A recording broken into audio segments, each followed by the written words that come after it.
जो खबर हमारी माटी से उपजे और पूरे देश में गूंजे, आपके हाथों के पन्नों से लेकर आपकी उंगलियों की डिजिटल स्क्रीन तक, नवा छत्तीसगढ़ की अपनी बुलंद आवाज, बेबाक, सच्ची और बिल्कुल सटी, गढ़ने पत्रकारिता के नए आयाम। आ रहा है उज्जवल भूमि। उज्जवल भूमि प्रिंट और डिजिटल पर बहुत जल्द।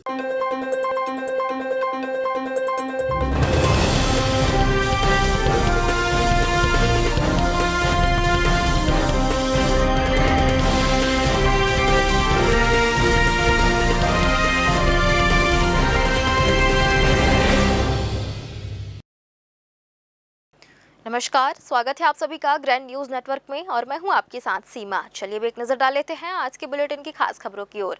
खबरों में आगे बढ़ने से पहले एक नजर आज की हेडलाइंस पर।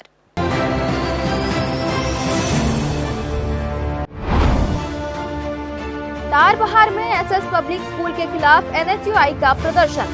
डीईओ कार्यालय पहुंचा एनएसयूआई, स्कूल पर अनियमितताओं के आरोप।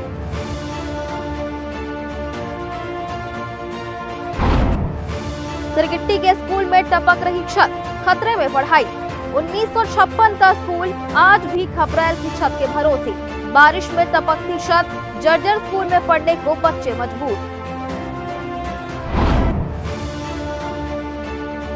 तोरवा में नाले से महिला का शव बरामद।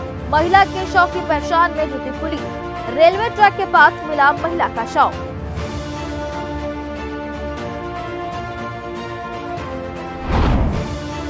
और बिल्हा में सड़क पर मछली पकड़कर अनोखा प्रदर्शन। गड्ढों से भरी सड़क के विरोध में ग्रामीण सड़क पर उतरे। सड़क बनी तालाब, मरम्मत की उठी मांग।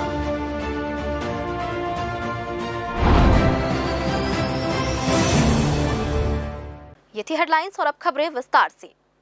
एनएसयूआई के प्रदेश सचिव रंजेश सिंह ने एसएस पब्लिक स्कूल में कथित अनियमितताओं को लेकर जिला शिक्षा अधिकारी को स्मरण पत्र सौंपते हुए पूर्व में की गई शिकायत पर तत्काल कार्रवाई और उच्च स्तरीय जांच की मांग की है। उन्होंने कहा कि पूर्व में विद्यालय प्रबंधन के विरुद्ध विभिन्न शिकायतें प्रस्तुत की गई थी, लेकिन आज तक न तो जांच प्रतिवेदन उपलब्ध कराया गया और न ही किसी प्रकार की प्रभावी कार्रवाई की गई है। आइए देखते हैं पूरी खबर। स्मरण पत्र में आरोप लगाया गया है कि विद्यालय परिसर में विद्यार्थियों और अभिभावकों पर पुस्तकों, यूनिफॉर्म एवं अन्य शैक्षणिक सामग्री की अनिवार्य खरीद का दबाव बनाया जा रहा है। साथ ही निजी प्रकाशकों की महंगी पुस्तकें खरीदने के लिए मजबूर किया जा रहा है। इसके अलावा नियमों के विपरीत 12 माह की फीस, टर्म फीस के नाम पर अतिरिक्त वार्षिक शुल्क तथा हर माह 10 तारीख के बाद प्रतिदिन 10 रुपए विलंब शुल्क वसूले जाने का भी आरोप लगाया गया है। शिकायत में यह भी कहा गया है कि विद्यालय बिना पर्याप्त खेल मैदान के संचालित हो रहा है तथा भवन के ऊपरी हिस्से को किराए पर दिए जाने सहित मान्यता संबंधी नियमों के उल्लंघन की शिकायतें भी लगातार मिल रही है। रंजेश सिंह ने मांग की है कि पूरे मामले की निष्पक्ष जांच कराई जाए, जांच पूरी होने तक आवश्यक अंतरिम कार्यवाही की जाए तथा यदि जांच में आरोप सही पाए जाते हैं तो छत्तीसगढ़ अशासकीय विद्यालय मान्यता नियमों के तहत विद्यालय की मान्यता निलंबित अथवा समाप्त करने की कार्यवाही की जाए। जी, जब कक्षा का सबसे नालायक बच्चा को जब क्लास मॉनिटर की जिम्मेदारी दे देती है तो उसकी जो स्थिति क्लास की होती है पूरे अनुशासनहीनता हो जाती है। वही स्थिति आज जिला शिक्षा विभाग का है। आप लोगों को पता होगा, मीडिया के माध्यम से जानकारी में भी आया है कि मात्र 6 माह के एक्सपीरियंस जो प्राचार्य है उनको जिला शिक्षा अधिकारी इतने बड़े जिले का बना दिया गया और लगातार देखा जा रहा है कि प्राइवेट स्कूल माफियाओं द्वारा पालकों पर और बच्चों पर आर्थिक और मानसिक बोझ डालने का काम किया जा रहा है। शासन का स्पष्ट निर्देश है कि निगम पाठ्य पुस्तक की जो निःशुल्क बुक है, सीजी पाठ्य पुस्तक से जिनको छत्तीसगढ़ बोर्ड से मान्यता प्राप्त है, उनको निगम पाठ्य पुस्तक की निःशुल्क बुक वितरित करनी है। उसके बावजूद लगातार जो है प्राइवेट स्कूलों पर प्राइवेट पब्लिकेशन की बुक संचालित की जा रही है। जिला शिक्षा अधिकारी ने 9 बिंदु पर नोटिस भी निकाला था कि आपको जिस संस्थान से मान्यता प्राप्त है उसी संस्थान का बुक जो उपयोग करना है। अगर आपको सीजी बोर्ड से है तो सीजी बोर्ड का निःशुल्क बुक उपयोग कर रहे हैं। इसके बावजूद जो है प्राइवेट स्कूल जो है एक निर्धारित दुकान से पुस्तक यूनिफॉर्म खरीदने के लिए छात्रों को बाध्य कर रहे हैं। उसके अलावा हद तो तब हो गई जब स्कूल प्रबंधन के अंदर ही जो है पुस्तक यूनिफॉर्म और कॉपी के जो है विक्रय किया जा रहा है। इसके बाद भी ये विभाग जो है अंधी पड़ी हुई है, इसलिए हम उनके लिए चश्मा लेके आए हैं कि हमें लगा कि उनको दिखाई कम देता है, जो हमें दिख रहा है उनको नहीं दिखाई देता, तो पावर के चश्मे लेके आए हैं ताकि वो पावर के चश्मे पहन के उन पर कार्रवाई करे और ये सुनिश्चित करे कि ऐसा माफियागिरी यहाँ नहीं चलेगा। और इसके अलावा अगर वो कमज़ोर है तो वो चूड़ी पहन ले, अगर वो कार्रवाई करने में सक्षम नहीं है तो इसके लिए हम चूड़ी भी लेके आए हैं। डिसाइड यहाँ के विभाग को करना है। अभी लगातार जो है कई स्कूलों, बड़े बड़े स्कूलों पे ये जो धांधली है चल रही है, चाहे वो कृष्णा पब्लिक स्कूल की बात हो, चाहे अचीवर्स की बात हो, चाहे फ्रेगरी जो देवरी खुर्द में स्थित स्कूल है, फ्रेगरीज करके स्कूल है, वहाँ की जांच हो चुकी है, लेकिन उसको न पब्लिक किया जा रहा है, न उस पर कार्रवाई की जा रही है। उसको छुपाने का काम जो है जिला शिक्षा अधिकारी कर रहा है। हम ये चाहते हैं कि शिक्षा जो है हमारा अधिकार है, ये संवैधानिक अधिकार है, मूल अधिकार है हमारा। सेक्शन 21 और आरटीए 2009 के तहत हमें शिक्षा का अधिकार दिया गया है, उसका ये पूर्णतः अवहेलना है। तो आपको आगे आकर इन माफियाओं के ऊपर कार्रवाई करनी चाहिए, तो ये विरोध प्रदर्शन की आवश्यकता नहीं पड़ेगी। लेकिन ये मृत पड़ चुकी स्कूल शिक्षा विभाग इतनी कमजोर हो चुकी है कि उनको आज ये चूड़ी गिफ्ट करने का आवश्यकता पड़ गई।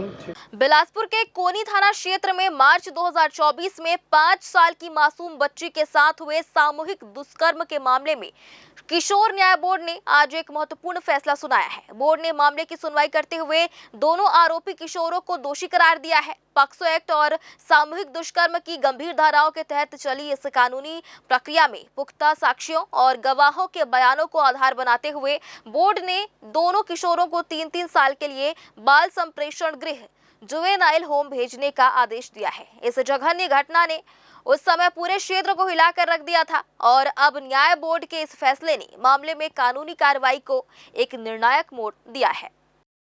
बिलासपुर जिले के रतनपुर थाना क्षेत्र स्थित ग्राम नवागांव मोहदा से एक बेहद संवेदनशील और चौंकाने वाला मामला सामने आया है, जहां आर्थिक तंगी के चलते रामायण आयोजन का चंदा न दे पाने पर 57 वर्षीय बुजुर्ग संतोष कुमार साहू को ग्रामीणों द्वारा सामाजिक बहिष्कार का दंश झेलना पड़ रहा है।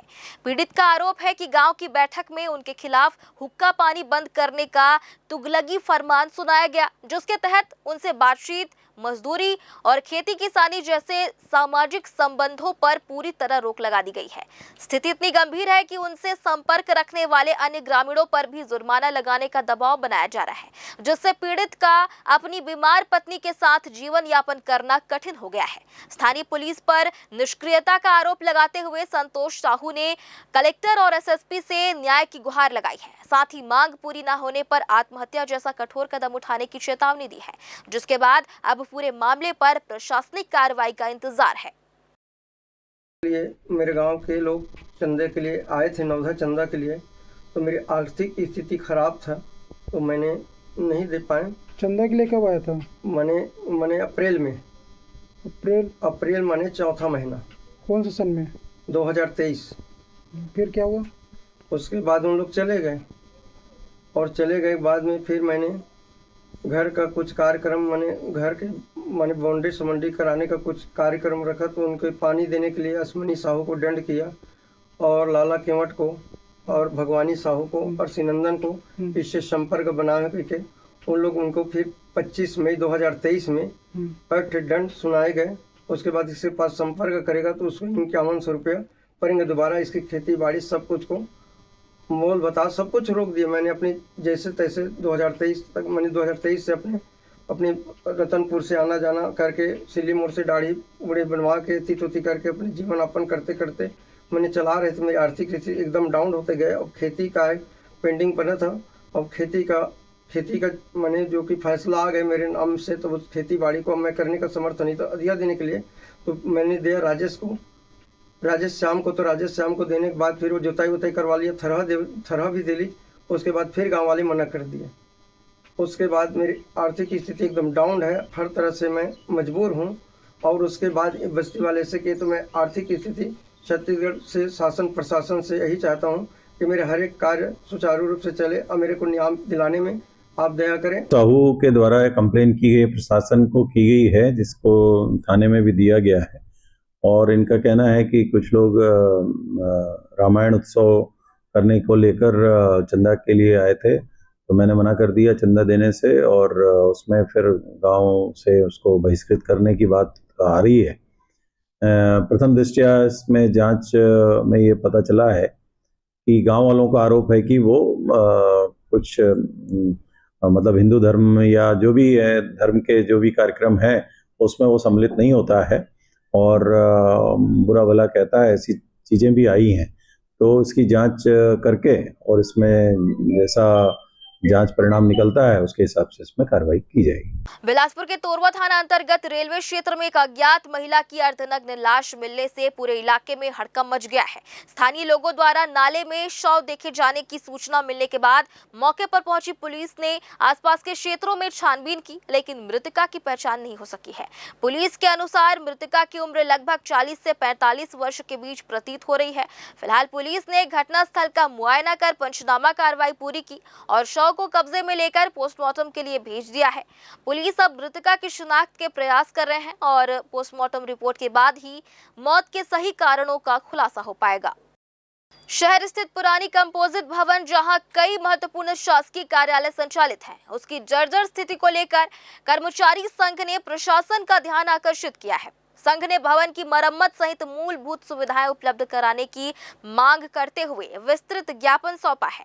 कर्मचारी संघ का कहना है कि वर्ष 1962 के आसपास निर्मित इस भवन में वर्तमान में रजिस्ट्री कार्यालय, जिला शिक्षा अधिकारी कार्यालय, कृषि विभाग, पंचायत और समाज कल्याण विभाग, आदिवासी विकास विभाग, मत्स्य विभाग, आबकारी विभाग सहित कई महत्वपूर्ण कार्यालय संचालित हो रहे हैं, जहां प्रतिदिन बड़ी संख्या में कर्मचारी और आम नागरिक पहुंचते हैं। आइए देखते हैं पूरी खबर।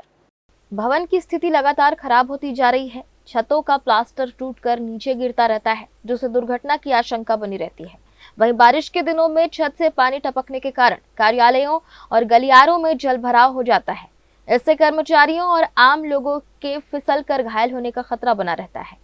कर्मचारी संघ ने प्रशासन से मांग की है कि भवन की छतों की तत्काल मरम्मत कराई जाए, संपूर्ण भवन का रंग रोगन और जीर्णोद्धार कराया जाए तथा महिलाओं और पुरुषों के लिए अलग अलग सुलभ शौचालयों का निर्माण किया जाए।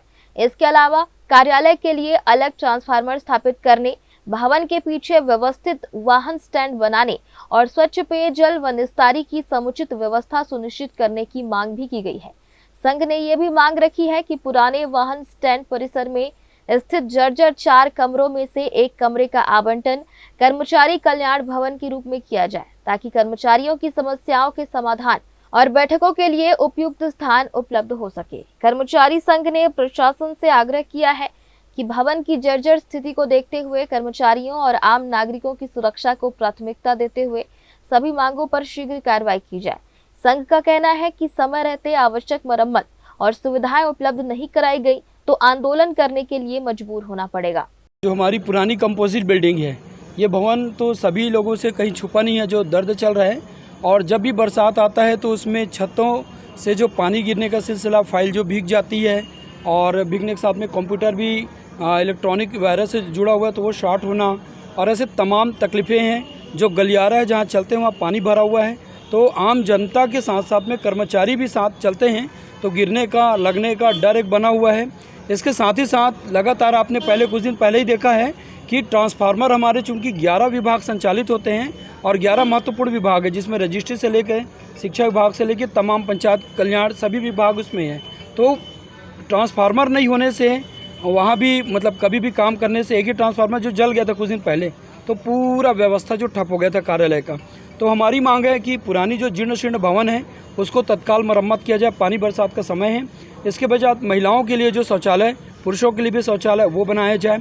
इसके पश्चात हमारी तीसरा बेतरतीब जो वाहन पड़ा हुआ है इधर उधर आने जाने में आम जनता को भी परेशानी होती है और कर्मचारियों को भी होती है, इसको भी पूरा किया जाए।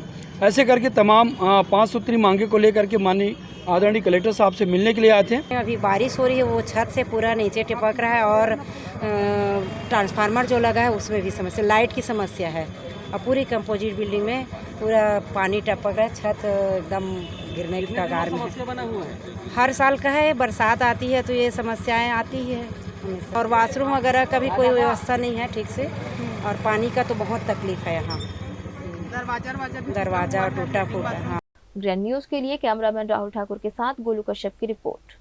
और फिलहाल वक्त हो चला है छोटे से ब्रेक का। ब्रेक के बाद भी खबरें जारी रहेंगी, बने रहिए ग्रैंड न्यूज नेटवर्क के साथ। जय प्राइवेट ITI NCVT से मान्यता प्राप्त एंड ISO सर्टिफाइड 10वीं पास विद्यार्थियों के लिए 2 year electrician course, OPA 1 year course, computer operating and programming assistant course, best classroom facility, admissions open.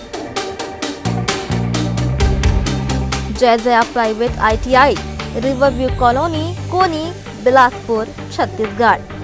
जो खबर हमारी माटी से उपजे और पूरे देश में गूंजे, आपके हाथों के पन्नों से लेकर आपकी उंगलियों की डिजिटल स्क्रीन तक, नवा छत्तीसगढ़ की अपनी बुलंद आवाज, बेबाक, सच्ची और बिल्कुल सटी, गढ़ने पत्रकारिता के नए आयाम। आ रहा है उज्जवल भूमि, उज्जवल भूमि प्रिंट और डिजिटल पर बहुत जल्द। ब्रेक के बाद आप सभी का स्वागत है। शिक्षा व्यवस्था को मजबूत बनाने के बड़े बड़े दावों के बीच बिलासपुर जिले से एक ऐसी तस्वीर सामने आई है जो सरकारी व्यवस्थाओं की हकीकत बयां कर रही है। सिरगिट्टी के बननाग चौक स्थित जनपद प्राथमिक शासकीय विद्यालय आज भी जर्जर भवन में संचालित हो रहा है। वर्ष 1956 से संचालित इस स्कूल की दीवारें भले खड़ी है, लेकिन छत अब भी खपरेल है। बारिश शुरू होते ही छत से पानी टपकने लगता है और कक्षाओं में पढ़ाई कराना मुश्किल हो जाता है। स्थिति इतनी खराब है कि स्कूल प्रबंधन को बारिश से बचाव के लिए छत के नीचे हरा मेट लगाकर अस्थायी व्यवस्था करनी पड़ी है। इसके बावजूद पानी कक्षाओं में गिरता रहता है और बच्चों की सुरक्षा पर सवाल खड़े हो रहे हैं। ये कोई अकेला मामला नहीं है। बिलासपुर जिले में सैकड़ों स्कूल आज भी जर्जर भवनों में संचालित हो रहे हैं। कुछ दिनों पहले भी ऐसे ही एक स्कूल की तस्वीर सामने आने के बाद प्रशासन हरकत में आया था। अब इस मामले में कलेक्टर संजय अग्रवाल ने कहा है कि जर्जर भवन में बच्चों को नहीं बिठाने के निर्देश दिए गए हैं और वैकल्पिक भवन में पढ़ाई की व्यवस्था तत्काल करने को कहा गया है। सवाल यह है कि आखिर बच्चों की सुरक्षा पर स्थायी समाधान कब मिलेगा? ये लगातार हम लोग स्कूलों के रिनोवेशन पे काम कर रहे हैं और अभी इसीलिए सरकार इन स्कूलों को, जो भी जर्जर स्कूल है या ऐसे स्कूल्स जहाँ पे कुछ पैसों की ज़रूरत है, सरकार की तरफ से उस स्कूलों को इस तरह के पैसे आवंटित भी होते हैं। अभी हम लोगों ने निर्देश दिया है कि कोई भी ऐसे स्कूल जो एकदम जर्जर है उसमें बच्चों को बिल्कुल नहीं बिठाए। अगर वहाँ पे स्कूल इतनी जर्जर है कि वहाँ पे बिठा ही नहीं सकते, तो जो भी हमारे ग्राम पंचायत में दूसरे भवन है, दूसरे स्कूल से उस स्कूल में व्यवस्था की जाए। तो एक स्कूल की जानकारी अभी हमें मिली है बेल्ट, तो उस स्कूल को हम लोग सैंक्शन करेंगे। अभी अल्टरनेटिव तरीके से अभी दूसरे भवन में हम बिलासपुर जिले के बिल्हा विधानसभा क्षेत्र के अंतर्गत आने वाले झाल नागपुरा मार्ग की जर्जर और बदहाल स्थिति ने अब आंदोलन का रूप ले लिया है। सड़क की दुर्दशा से परेशान होकर आज सेवार गांव के ग्रामीण और स्थानीय कांग्रेस कार्यकर्ताओं ने सड़क पर उतरकर जमकर नारेबाजी की। इस प्रदर्शन की सबसे खास बात इनका अनोखा अंदाज रहा। विरोध स्वरूप ग्रामीणों ने सड़क के बड़े बड़े गड्ढों में जमा पानी में मछली पकड़कर प्रशासन को आईना दिखाने का प्रयास किया। प्रदर्शनकारियों का आरोप है कि बीते लंबे समय से इस मुख्य मार्ग की मरम्मत के लिए लगातार गुहार लगाई जा रही है, लेकिन जिम्मेदार अधिकारियों की कान पर जूं तक नहीं रेंग रही। आक्रोशित ग्रामीणों ने बताया कि सड़क पर गड्ढे नहीं बल्कि जानलेवा तालाब बन गए हैं, जिसमें आए दिन दोपहिया वाहन चालक गिरकर चोटिल हो रहे हैं। धूल और कीचड़ के कारण स्कूली बच्चों से लेकर वृद्धों तक का निकलना मुहाल हो गया है। कांग्रेस नेताओं ने चेतावनी दी है कि यदि जल्द ही सड़क का डामरीकरण और निर्माण कार्य शुरू नहीं किया गया तो आने वाले दिनों में उग्र आंदोलन किया जाएगा, जिसकी पूरी जिम्मेदारी स्थानीय प्रशासन की होगी। फिलहाल इस प्रदर्शन ने क्षेत्र में हड़कंप मचा दिया है और सड़क निर्माण की मांग अब जोर पकड़ती जा रही है। जिले के बिल्हा विधानसभा क्षेत्र के ग्राम कड़ाड़ सेवार में वर्षों से जर्जर मुख्य सड़क को लेकर कांग्रेस कार्यकर्ताओं ने अनोखे अंदाज में विरोध प्रदर्शन किया। सड़क पर बने बड़े बड़े गड्ढों में जमा पानी को तालाब का रूप बताते हुए कांग्रेसियों ने प्रतीकात्मक रूप से मछली पालन किया और जाल फेंककर प्रशासन व जनप्रतिनिधियों का ध्यान आकर्षित करने का प्रयास किया। कांग्रेस नेताओं का आरोप है कि ये सड़क क्षेत्र के लोगों के लिए आवागमन का प्रमुख मार्ग है, लेकिन लंबे समय से इसकी हालत बेहद खराब बनी हुई है। बरसात के दिनों में गड्ढों में पानी भर जाने से राहगीरों, स्कूली बच्चों और वाहन चालकों को काफी खतरा और परेशानी का सामना करना पड़ता है। कई बार दुर्घटनाएं भी हो चुकी हैं। बावजूद इसके सड़क की मरम्मत या निर्माण की दिशा में ना तो विभाग ध्यान दिया और न ही क्षेत्र के विधायक ने कोई ठोस पहल की। कांग्रेस नेताओं ने आरोप लगाया कि ग्रामीण कई साल से सड़क निर्माण की मांग करते आ रहे हैं। प्रशासन और जनप्रतिनिधियों को ज्ञापन सौंपने के साथ कई बार शिकायत भी की गई, लेकिन अब तक समस्या का समाधान नहीं हुआ। इसी उपेक्षा के विरोध में ये सांकेतिक प्रदर्शन किया गया। निश्चित रूप से 2.5 साल इस सरकार को हो गया, विष्णुदेव साई की सरकार को हो गया। धर्मलाल कौशिक जो कि बड़े बड़े पदों में रहे हैं, विधानसभा के अध्यक्ष रहे हैं, नेता प्रतिपक्ष रहे हैं, पार्टी के अध्यक्ष रहे हैं, लेकिन 2.5 साल में उनकी इतनी भी क्षमता नहीं है कि अपने ही सरकार में, अपने ही मुख्यमंत्री में इस जर्जर सड़क को बना सके। और ये बहाने पर बहाने करते हैं कि टेंडर नहीं हो रहा है, या ठेकेदार भाग जा रहा है, या टेंडर निरस्त हो जा रहा है। ये सारी जिम्मेदारी शासन और प्रशासन की होती है। किसी भी सड़क निर्माण के लिए उसकी प्रक्रिया को पूर्ण आखिरी चरण तब तक वो बन न जाए, तब तक उसको कंप्लीट कराने की जिम्मेदारी शासन और प्रशासन की होती है।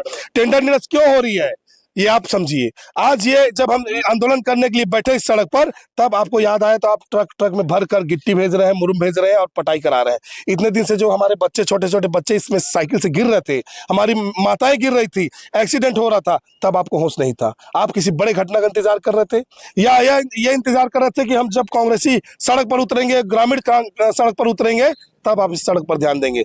आदरणीय धर्मलाल कौशिक जी निष्क्रिय हो चुके हैं। अब उनकी उम्र हो चुकी है। जैसे जैसे उम्र बढ़ रही है, उनकी कार्य क्षमता और कार्य करने की जो इच्छा शक्ति है वो शून्य होते जा रही है। अब उनको आराम करना चाहिए। अब कांग्रेस की बारी है। आने वाले समय में निश्चित रूप से क्षेत्र की जनता जवाब देगी। देखिए 2.5 साल हो गए, विधायक जी कथे टेंडर निकले हैं और रोड आज 2.5 साल से यही हाल है। हमारे स्कूली लड़का मन जाते थे, स्कूली लड़का मन हर रोज गिरते जेखर नाम से उखर स्कूल के वो दिन खराब हो जाते। हमार महतारी मन जिसे एम्बुलेंस चलाना है, एम्बुलेंस आते तो कोई डिलीवरी वाला अगर हम महतारी अगर ए रोड ल जाही तो ये प्रकार के रोड है कि डिलीवरी रास्ते में हो जाही। ये प्रकार के खराब रोड है। आप देख सकते हो नगपुरा से लेके बरतौरी तक के रोड में गड्ढा नहीं है, गड्ढा में रोड है। बिलासपुर में बिजली के करंट से मां और 2 बेटों की दर्दनाक मौत के मामले ने अब न्यायिक मोड़ ले लिया है, जिस पर छत्तीसगढ़ हाई कोर्ट ने मीडिया रिपोर्ट्स का स्वतः संज्ञान लेते हुए कड़ा रुख अपनाया है। कोर्ट ने मामले को गंभीरता से लेते हुए राज्य सरकार और बिजली वितरण कंपनी के एमडी को नोटिस जारी कर तलब किया है। हाई कोर्ट ने स्पष्ट रूप से पूछा कि इस तरह के जानलेवा हादसों को रोकने के लिए विभाग के पास वर्तमान में क्या सुरक्षा नीति है और उसका पालन क्यों नहीं हो रहा है। मामले की गंभीरता को देखते हुए कोर्ट ने ऊर्जा सचिव और बिजली कंपनी के एमडी को व्यक्तिगत रूप से शपथ पत्र पेश करने का निर्देश दिया है। अब इस संवेदनशील मामले की अगली सुनवाई 23 जुलाई को निर्धारित की गई है, जिस पर सबकी निगाहें टिकी है। बिलासपुर में मंगलवार को जिला विकास समन्वय एवं निगरानी समिति यानी दिशा की अहम बैठक आयोजित की गई। बैठक में केंद्र और राज्य सरकार की जन कल्याणकारी योजनाओं की प्रगति की समीक्षा की गई। केंद्रीय राज्य मंत्री तोखन साहू की अध्यक्षता में हुई इस बैठक में जिले के जनप्रतिनिधि, विधायक और विभिन्न विभागों के वरिष्ठ अधिकारी मौजूद रहे। बैठक के दौरान विकास कार्यों की जमीनी स्थिति, लंबित परियोजनाओं और योजनाओं के क्रियान्वयन पर विस्तार से चर्चा हुई। केंद्रीय राज्य मंत्री तोखन साहू ने अधिकारियों को स्पष्ट निर्देश दिए कि शासन की सभी योजनाओं का लाभ समय पर और पारदर्शी तरीके से अंतिम व्यक्ति तक पहुंचना चाहिए। मानसून को देखते हुए जिले की तैयारियों की भी समीक्षा की गई। कृषि विभाग से किसानों के लिए खाद की उपलब्धता की जानकारी ली गई, जिस पर अधिकारियों ने पर्याप्त भंडारण होने की जानकारी दी। वहीं शहर में जल भराव की समस्या और जल निकासी व्यवस्था को लेकर नगर निगम से रिपोर्ट मांगी गई। बैठक में अवैध उत्खनन का भी मुद्दा प्रमुखता से उठा। इस पर खनिज विभाग को सख्त कार्रवाई और नियमित निगरानी के निर्देश दिए गए। बैठक में विकास कार्यों में पारदर्शिता, जवाबदेही और बेहतर समन्वय पर विशेष जोर दिया गया। माननीय सभी हमारे वरिष्ठ विधायकगण, हमारे कलेक्टर सहित सभी विभाग के अधिकारी उपस्थित रहे। दिशा की मीटिंग का यही उद्देश्य होता है कि केंद्र सरकार की सभी जो योजनाएं हैं उसका बेहतर क्रियान्वयन हो, समयबद्ध हो, गुणवत्तापूर्वक हो। इसके लिए व्यापक चर्चा की गई है और सभी विभाग के अधिकारी कर्मचारी अपने अपने विभागों के काम के लिए बहुत बेहतर ढंग से करें, ऐसा हमारा निर्देश है और अच्छे से काम कर रहे हैं। जहाँ जहाँ कमियाँ थी हम उनको उनसे हमने कहा है कि आगे की कार्य योजना बना करके उसको बेहतर ढंग से करें। और बहुत अच्छी बैठक हो रही है, जिसमें खास करके बरसात के समय में पानी की जो स्थिति है, खाद की जो स्थिति है और हमारे जलाशयों की क्या स्थिति है, इसको लेकर के भी सब जानकारी ली गई। उसके बाद में स्वास्थ्य के संदर्भ में बरसाती समय में जो आवश्यक दवाई हैं, गोलियां हैं, इंजेक्शन हैं, उसकी चर्चा हुई है। और उसके साथ में सारे विभागों की जो समीक्षा हमारे केंद्रीय मंत्री सांसद जी के द्वारा की जा रही है, उसमें कुछ विषय भी आया है, खास करके जैसे आपका पीएचई का जो मामला है, उसमें पीएचई में जो जिस प्रकार से काम होना चाहिए और जो प्रगति दिखनी चाहिए, कहीं ना कहीं स्लो है और जो अपूर्ण है योजना, उसको लेकर के एक नाराज़गी व्यक्त की गई है।